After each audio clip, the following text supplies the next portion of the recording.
usar os evangélicos, né? A coisa acima dele, os evangélicos, segunda coisa, tem sua função. Eu vou mudar o canal das igrejas, chamados por participantes de todas as igrejas. Eu quero dizer para esse conselho, para os nossos, para essa capela maravilhosa. Nós andamos para construir um evento, nós pedimos 22 pessoas, 20 na igreja e 2 vidas de cada igreja. Sempre que eu me referi a nós, pastores, eu sou pastor, são líderes e são de igreja. Tá? Sempre que me referi a nós.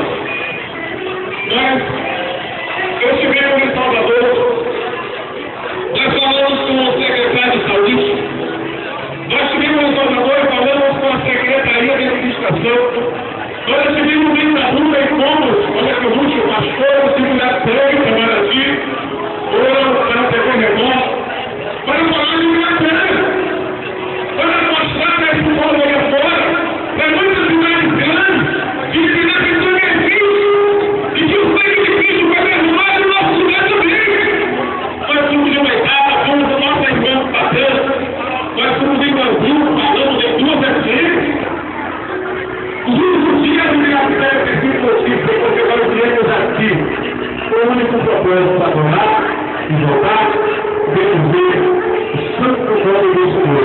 Vamos ouvir o coral que vai cantar o hino do Onde, velho? Pouco de 14 minutos. Não, eu não vou fazer o que eu vou